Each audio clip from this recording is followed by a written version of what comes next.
classe con Mayra Tangerino. Mentes únicas en conversas plurales.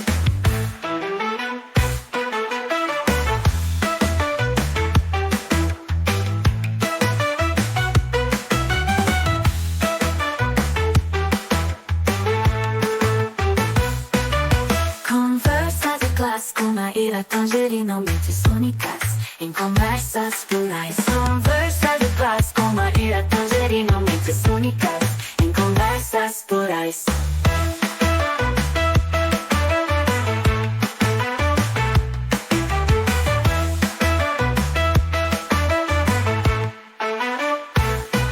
Conversa de classe com Mayra Tangerino.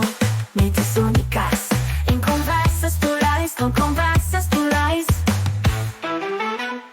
Conversa de classe com Mayra Tangerino.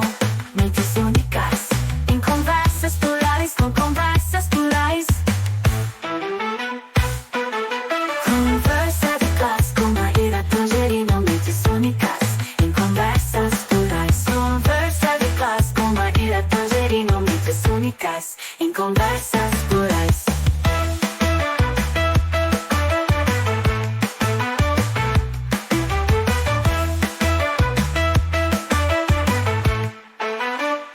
Conversa de classe com Mayra Tangerino. Mentes únicas em conversas plurais. Conversas em conversas plurais.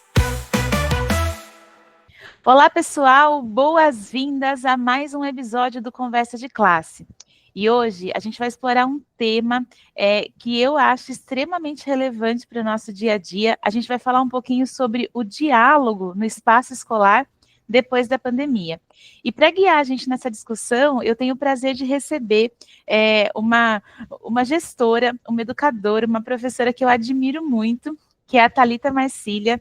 Ela trabalha no Colégio Humboldt de São Paulo, mas ela tem uma carreira, gente, assim, impressionante. Já trabalhou na área da educação em muitos lugares, tem MBA em gestão escolar, também tem especialização em gênero e diversidade. E atualmente ela é mestranda em educação, especificamente em formação de formadores.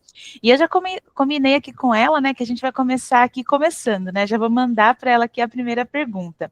E Thalita, após a pandemia, a gente percebe que muitas escolas enfrentam desafios para restabelecer esse diálogo aberto, esse diálogo eficaz, entre todos os envolvidos na escola, né, professor, aluno e famílias. Eu queria saber, como coordenadora pedagógica, quais as estratégias que você encontrou para reconstruir esses canais de comunicação e criar um ambiente escolar mais acolhedor e colaborativo. Thalita, professora Thalita, bem-vinda ao Conversa de Classe. Obrigada, Mayra. Primeiramente, queria agradecer o convite, a possibilidade de estar aqui com você. Faço também, estendo o elogio. Admiro muito você, seu trabalho, a parceria que a gente tem aqui na escola há bastante tempo. Para falar um pouquinho sobre a sua pergunta, de fato, é um desafio que a gente tem enfrentado pós-pandemia. Acho que nos primeiros meses de pandemia todo mundo pensou, nossa, vamos sair disso transformados, mais próximos, e não foi o que aconteceu, né? Acho que todo mundo sentiu muito isso na pele, as pessoas ficaram mais fechadas, ficaram um pouco mais extremas, e a escola é lugar de diálogo. Escola é onde a gente aprende a exercitar essa habilidade tão importante enquanto sociedade, né? Enquanto comunidade. Então, eu acho que tem sido um caminhar diário para que a gente reestabeleça essas conexões e possa, de fato, lidar com a aprendizagem, mas com todo mundo na mesma página. Então, o que a gente veio fazendo ao longo desse tempo para poder retomar isso? Primeiramente, a gente precisava muito fortalecer os professores, né? Os professores aí como linha de frente no contato com os alunos e alunos também que estavam há quase 2 anos num sistema remoto e não sabiam habilidades básicas mais desse momento, desse ritual da sala de aula, né? Eu me lembro muito forte que uma vez eu estava assistindo uma aula, logo em 22, que aí a gente já tinha voltado completamente presencialmente, e aí era uma aula de redação, a professora estava terminando de discutir alguns textos motivadores para os alunos iniciarem a prática. Um aluno, ele levantou, ele foi mexer no escaninho dele, pegou uma prova de física, se sentou, começou a folhear essa prova para olhar o que ele tinha errado, o que tinha acertado.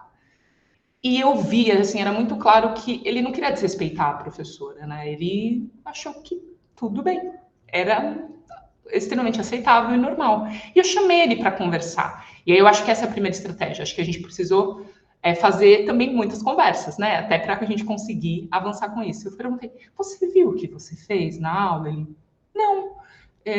Eu falei, você reparou que você levantou, a professora estava no meio de uma explicação, você foi mexer num material que não estava relacionado com a aula.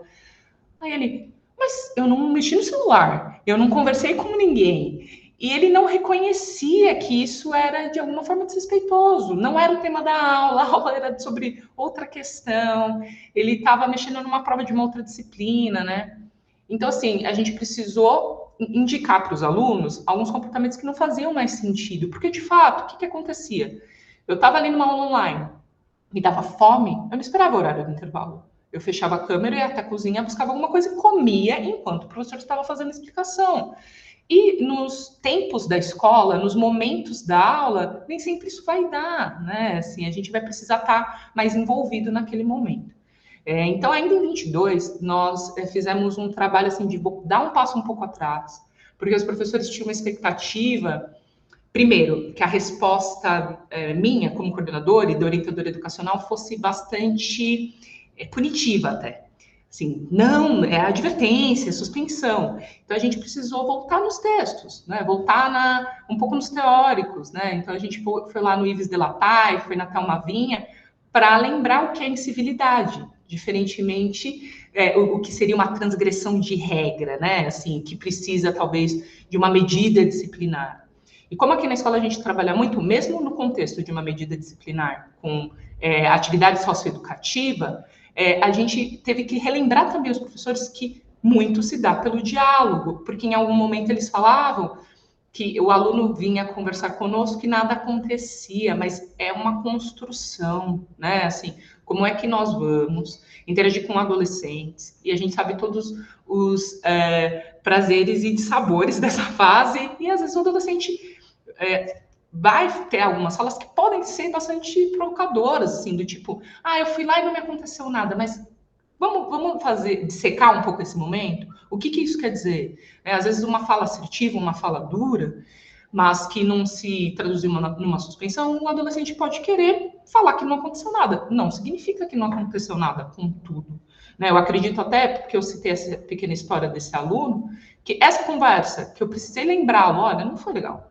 Não foi legal ter levantado, pegado uma prova que não se relacionava ao tema, foi um caminho para ele também começar a se lembrar de alguns contratos sociais e de coisas que não são aceitáveis.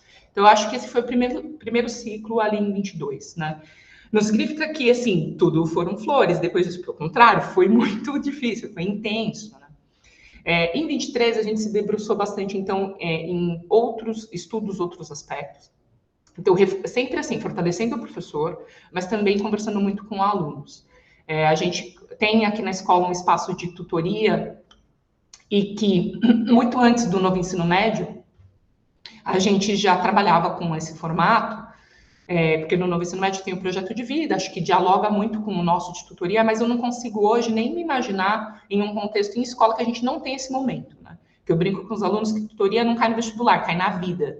Né? Assim, é a vida que vai testar a gente sobre esses aspectos. Então, a gente também começou a reforçar muito esse momento da tutoria como um momento disparador para lidar com essas questões da sala de aula, do diálogo, para reforçar comunicação e canais de comunicação, que a gente não pode falar as coisas de qualquer forma.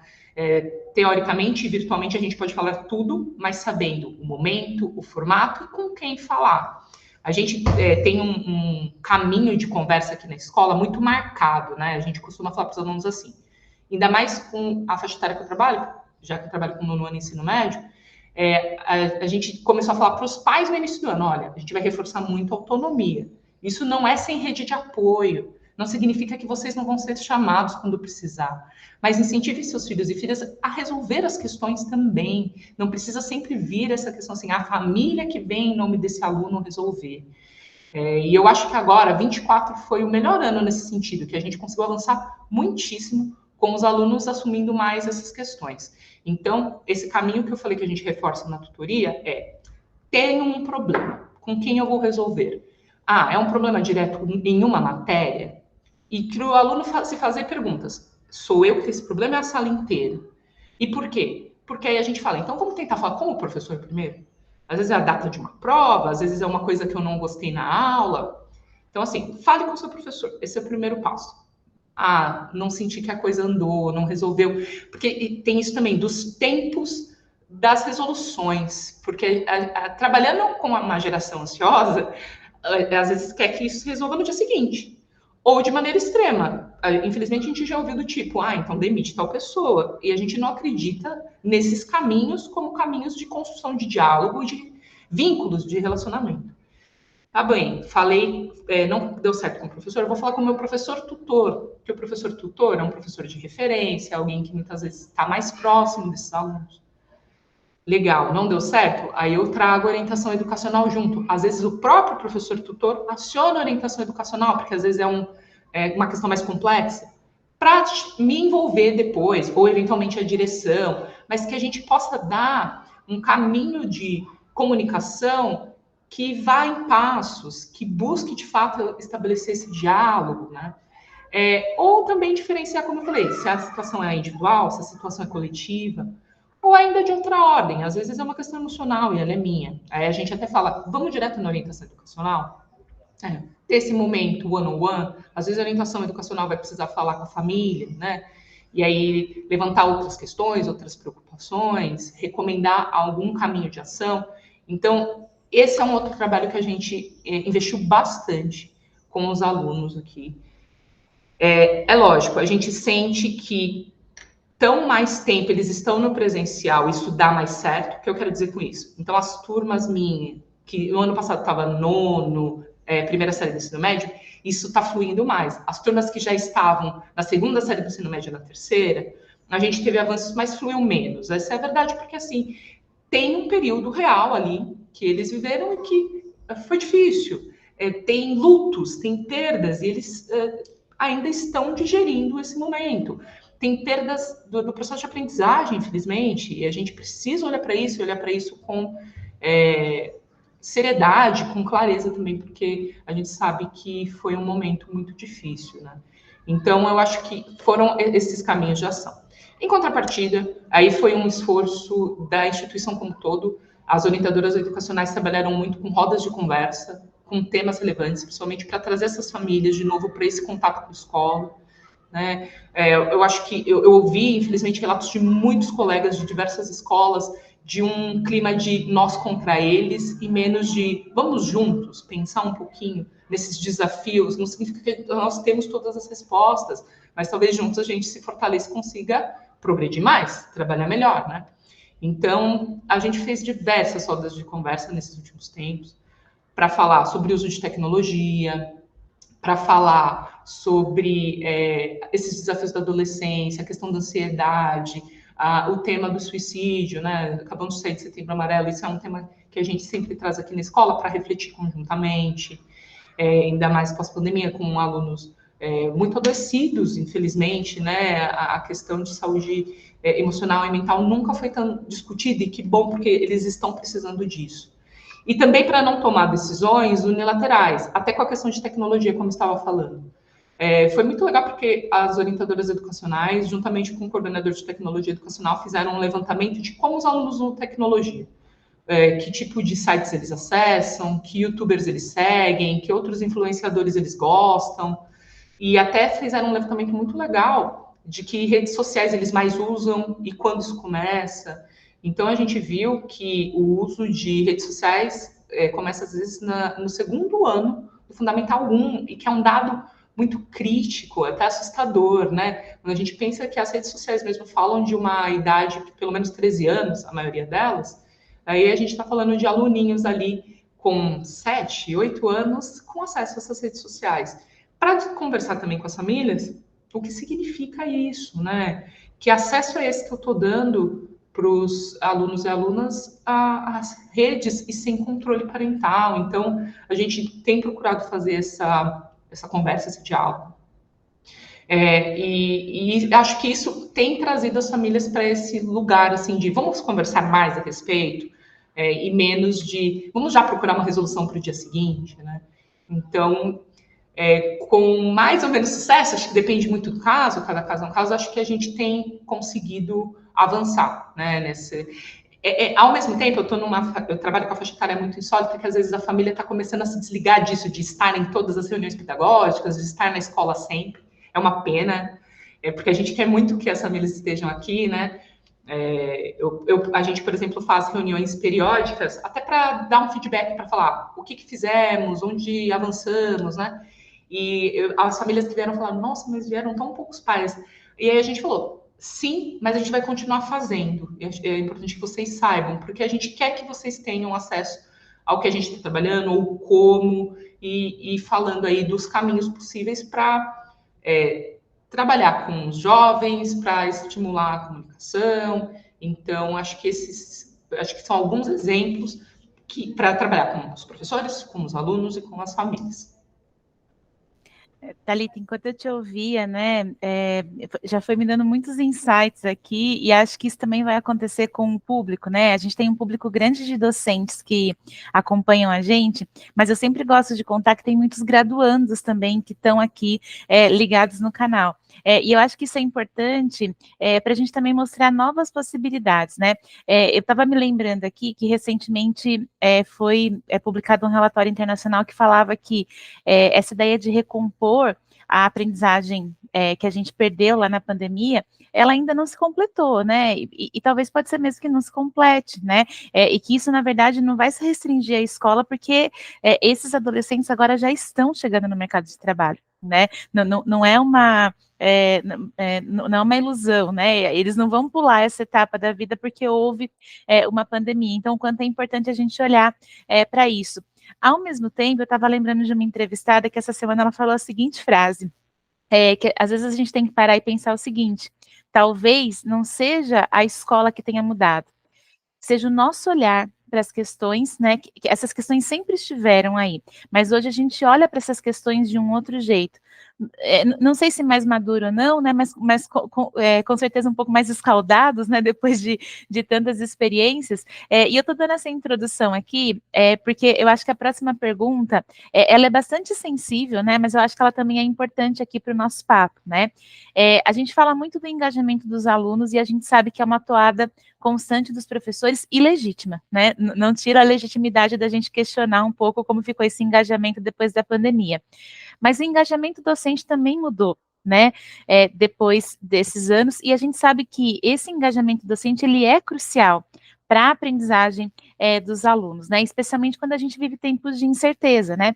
Porque talvez a gente também perceba que a incerteza que a gente teve lá com a pandemia, ela é muito mais real, né? Do que talvez a gente sentisse antes, né?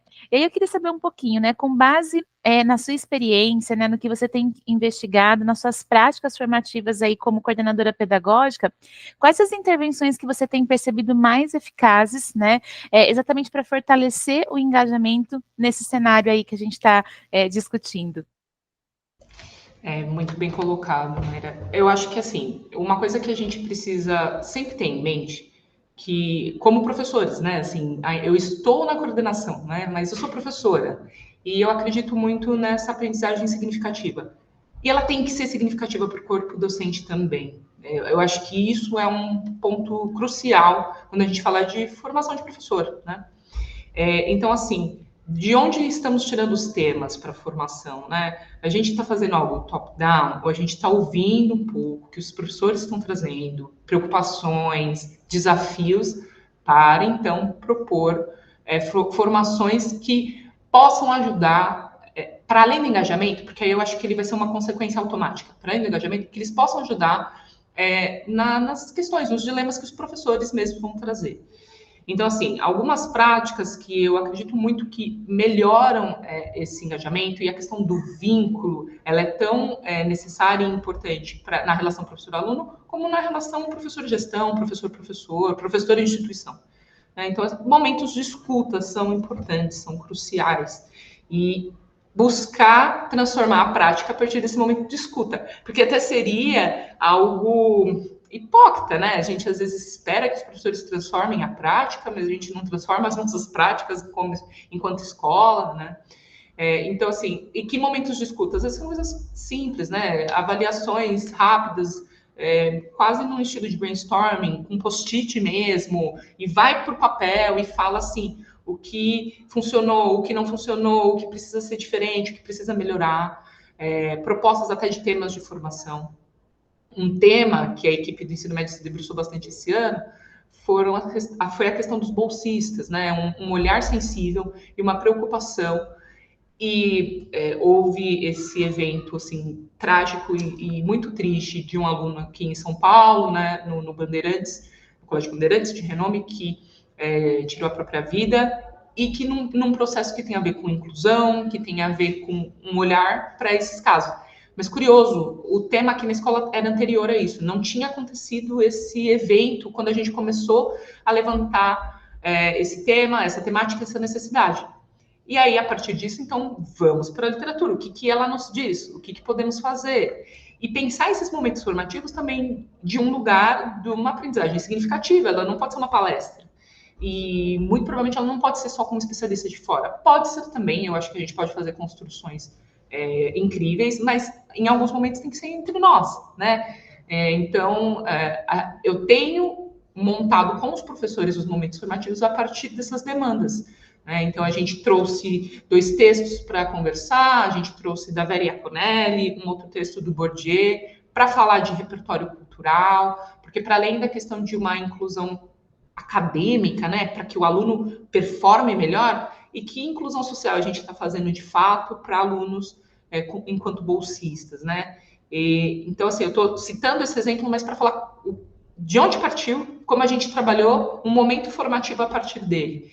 E foi significativo, as pessoas estavam engajadas. E aí aquele tipo de formação que você pensa, bom, se eu tivesse 4 horas, a conversa duraria 4 horas, né? Então, a gente tem montado os momentos, as conversas mais a partir disso, né? A partir do que a equipe traz e de buscar referências e momentos ali de troca e construção conjuntas que vêm dessas referências também, né? Para ter um olhar da educação enquanto ciência, né? Não é só um fazer do feeling, acho que às vezes tem muito disso, mas também é um olhar que pode se apoiar na literatura, nos teóricos, para até expandir o horizonte e as possibilidades de ação. Então, e eu tenho sentido que com isso, o que a gente acaba tendo? Engajamento. O que a gente acaba tendo? Uma equipe com maior vínculo, né? Uma equipe que busca para trazer também os problemas, né? Assim, para não ficar aquela coisa de não vou falar porque acho que nada vai ser feito, que acho que é uma coisa muito triste, né? E que pode chegar até no aluno, essa percepção, então não vou falar porque nada vai ser feito. Eu acho que poder dar uma fluidez e um caminho mais orgânico para a escola e de, assim, viver aquilo que a gente gostaria que os alunos vivessem também, né? Então, eu acho que tem sido um exercício, por vezes difícil, muito difícil, né? Então, beleza, como é que eu vou encaminhar essa formação para que ela seja algo significativo, né? Eu até brinco, assim, às vezes até com os professores também, de aquela formação que não vai dar para ficar respondendo e-mail. Porque às vezes é isso, né? Às vezes a gente está numa aula que dá para fazer outra coisa. Como é que a gente vai fazer essa formação de uma forma que não dá para fazer outra coisa? Você tem que estar lá, você tem que estar presente, né? Então, é um pouco como a gente tem pensado aqui esses momentos formativos. E também, com os professores, ter esse acompanhamento mais próximo. Em que sentido? A gente deu um curso, eu e a outra coordenadora de 5º e 8º ano, sobre diferenciação pedagógica, né? O tema da diferenciação pedagógica já é muito explorado no ensino de linguagens, na cultura alemã também, e saiu um livro que ele é relativamente recente, né? Que é o Diferenciação Pedagógica na Prática, que é um livro de 2 pesquisadoras estadunidenses, mas ele é bem interessante porque ele é bem mão na massa, assim, né? Então, a gente deu um curso no primeiro semestre, com livre adesão para os professores que podiam e conseguiam participar. E para outros colegas que nós sabíamos que queriam participar e que a gente sabia que seria importante e significativo, a gente transformou num acompanhamento personalizado, individualizado no segundo semestre, com encontros periódicos, com momentos de conversa ali com aquele profissional e de trocas. É um momento formativo também, para além da reunião pedagógica, é um momento de troca, de construção conjunta. Então, a gente tem usado esses momentos, ora coletivos, ora individuais, ora de livre adesão, ora dentro do que é previsto, né, numa reunião pedagógica. E eu tenho visto bons frutos a partir disso, né? Às vezes os colegas na reunião dão um exemplo do que fizeram, né? E então isso tem sido muito positivo. Thalita, que maravilhoso, né? Acho que é um relato muito consciente, né? E muito real, né? Porque muitas vezes o que eu também sinto, né? A gente acaba tendo um mundo muito idealizado. É importante as palestras de grande nome, eu sei que elas são, né? Mas acho que essa fala, quando você diz de um cotidiano de uma escola, né? Quando a gente consegue olhar para essa subjetividade também, eu acho que ela tem uma força grande, né? Para dar esses insights, mas também para a gente conseguir analisar de fora, né, os cenários.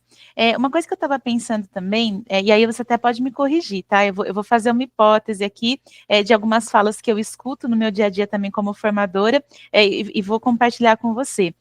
Os professores de anos finais, né, que é exatamente aí a faixa que você pega e de ensino médio, eles estão bastante impressionados, né, e acho que mobilizados, porque a diversidade bateu na porta desse segmento, né? Na verdade, ela sempre esteve lá, mas eu acho que agora a gente desacortinou um pouco disso, principalmente aí quando a gente fala de inclusão, né, no ambiente escolar. Eu queria saber como que a sua especialização em gênero e diversidade influencia suas práticas na coordenação pedagógica e quais as ações que você acha que são essenciais para promover um espaço escolar mais inclusivo e respeitoso. É curioso você me perguntar isso, porque a gente tem aqui na escola aquelas avaliações de ciclo e os professores também me dão feedback, que é muito legal. E eu me lembro que um dos feedbacks era assim: Thalita é muito sensível às questões dos direitos humanos, o que é um elogio do maior tipo que eu poderia receber. E fiquei me perguntando, nossa, por que esse colega ou essa colega me escreveu isso? E então, para te responder, né, como eu uso também essa especialização para esse olhar frente a uma escola. Um exemplo é esse, como eu falei, uma discussão sobre os alunos bolsistas é uma forma de inclusão também e é um olhar sensível e uma necessidade que a gente tem tido. A escola já tinha um eixo de trabalho importante com uma inclusão, seja ela cognitiva, seja ela de um acompanhamento para a saúde emocional. A gente já fazia isso há muito tempo, a gente tem alguns processos estabelecidos, com adaptação de atividades avaliativas, às vezes com adaptação da aula em si, dos momentos de aula. Então, isso já acontecia na escola. E a gente tem feito outros eixos de trabalho, acho que eu diria assim, para falar, por exemplo, da questão racial, para falar também dos grupos LGBT+, né? Tem uma série de siglas, mas para falar desse grupo também, e que envolve desde, às vezes, ações a partir de efemérides. Eu acho que não pode ser só, mas é importante que a gente não perca essa oportunidade também. E curricularmente, né? A gente fez um grupo de trabalho para olhar como está o nosso currículo, desde a educação infantil até o ensino médio, para falar das questões raciais. E que a questão racial não seja só a questão negra enquanto lutando por sua liberdade, mas a contribuição negra na história, né? E no desenvolvimento dos saberes, né? Então, a gente tem tido esse cuidado, esse olhar. Em outros momentos, vai parecer estranho dentro dessa temática, mas para falar de cidadania, porque a gente está num momento muito polarizado e as pessoas estão com dificuldade de olhar umas para as outras quando há divergência de ideias, né? Então, a gente tem feito eventos pela e para a democracia, por acreditar que, a partir das diferenças e dessa diversidade, que a gente consegue avançar enquanto sociedade, enquanto comunidade, né? Ontem mesmo teve um evento que eu acho fantástico. A gente trouxe aqui um especialista em administração pública, um professor da FGV, e alguns candidatos a vereador, mas não para falar das suas candidaturas, mas para falar o que um vereador faz, o que cabe ao município. E aí, nesse sentido, é um tema escolar, porque aí os alunos podem pensar um pouco sobre suas escolhas e sobre sua ação como cidadão para que a comunidade e a sociedade seja melhor. Então, eu acho que a minha especialização, ela aparece nesses lugares, né? Tem um espaço específico, que aí ela aparece com certeza, que eu dou uma eletiva no ensino médio, e que o tema é gênero e diversidade, né, especificamente, e é um espaço que eu fico muito feliz de estar ali como professora com alunos, né, é muito, muito bom, mas para além disso, acho que nesses outros projetos, esses grupos de trabalho, esse olhar para o currículo e esses eventos, às vezes, maiores, aparece também, e tão importante, né, porque faz parte da nossa vida, é uma necessidade, e vai e volta, eu acho que na sua pergunta sobre o diálogo, porque tem a ver com esse diálogo, né, num olhar sensível, numa esfera maior, que é esse diálogo com a sociedade, com outros grupos, com pessoas que pensam diferente, com pessoas com outras vivências, né, e também nessa necessidade da gente recuperar fortemente a noção de respeito, né? Assim, a noção de e que não é um respeito assim de eu não piso no seu espaço, você não pisa no meu. É um respeito de reconhecer o outro enquanto indivíduo que tem valor, né? Eu acho que a gente tem trazido muito temas e projetos para sensibilizar também os jovens, né? Eu acho que e aí, porque eu falei que volta na primeira pergunta, vem muito na questão da pandemia, as pessoas se isolaram muito, e eu acho que a gente tem que, de novo, aí, abrir aos poucos esses espaços e esse cotidiano para que eles se sintam à vontade também, para que a gente possa explorar esses temas. Ah, maravilhoso, Thalita, que visão incrível, né, do trabalho que vocês fazem e da sua competência aí em gerenciar, né? E aí, falando um pouquinho da sua experiência, né, você tem experiência em gestão escolar e química, né? Acho que é a sua primeira área aí. Eu queria te perguntar como que você vê, né, para a gente até finalizando, essa interseção entre ciência, gestão e práticas pedagógicas no cenário atual, e claro, né, de que forma que a ciência e a tecnologia podem ser utilizadas aí para fomentar o diálogo, a colaboração entre toda essa comunidade escolar. Agora você pega no meu ponto fraco, porque eu sou apaixonada pela ciência, muito, muito, né? Eu até fui para a área de química e fica curioso, fica um caminho curioso, porque eu tenho uma graduação em ciências da natureza, aí eu fiz uma especialização ali em ciências humanas, trabalho com a gestão escolar e agora meu mestrado é em ciências humanas, em educação. E eu gosto muito de ter podido passar por essas áreas e por essa construção. Mas eu acho que o que me motivou lá atrás pela ciência ainda é o que me impulsiona hoje, né? É aquela pergunta pelo desconhecido, né? Desde o que une os átomos ao que une as pessoas, né? Então, acho que hoje eu ainda sou movida por essa mesma curiosidade, por esse mesmo olhar. E também da possibilidade dos acessos, de ampliar os acessos para as pessoas, né? Eu acho que hoje eu colocaria ali o Neil deGrasse Tyson como uma maior referência de ciência, e ele tem esse olhar, e isso me alegra muitíssimo. Eu sou fruto da educação pública, e na faculdade tive ali meus desafios, né? Pelas minhas lacunas de aprendizagem, e tive meus desafios com uma mulher na ciência também. Então, hoje, quando eu olho para a minha função como gestora, eu também quero olhar para os acessos. Que acessos são esses? Que acessos nós estamos promovendo para os jovens? E aí, na educação pública, na educação privada, que esses jovens sejam jovens que vão olhar para a vida e para o futuro como as possibilidades que nós vamos criar para os nossos pares, né? E por isso até que eu falei dessa noção de respeito, reconhecendo o valor no outro. E por que eu citei o Neil deGrasse Tyson? Tem um vídeo muito interessante, eu não sei se você já viu, e se as pessoas que vão assistir já assistiram também, que ele está numa conferência de ciência e alguém pergunta qual é da ciência as mulheres. E o Tyson, ele fala assim, eu nunca fui mulher, mas eu sempre fui negro. E as pessoas achavam que eu deveria ser outra coisa. Tipo, por que você não quer jogar basquete, né? Por que você não quer esporte? E ele resistiu e virou um astrofísico. E ele pergunta, cadê todas as mulheres que também talvez tenham sido desestimuladas a seguir pela ciência e não estão aqui hoje como minhas parceiras? E por que eu falei que o que me move é essa questão de reconhecer o outro e dos acessos? Porque na ciência eu também encontrei essa reflexão. Então, eu acho que é assim que eu uno um pouco, desde essa minha formação enquanto cientista até agora como uma cientista das humanidades, né? Vamos dizer assim. Thalita, maravilhoso, né? Essa mensagem assim de final, né? Para acho que encorajar, empoderar. E eu queria te agradecer muito pela generosidade, pela clareza, né? E pela entrevista maravilhosa que você ofereceu para a gente. O prazer foi todo meu, Maíra, e pode me chamar sempre, que eu volto aqui. Vou chamar assim.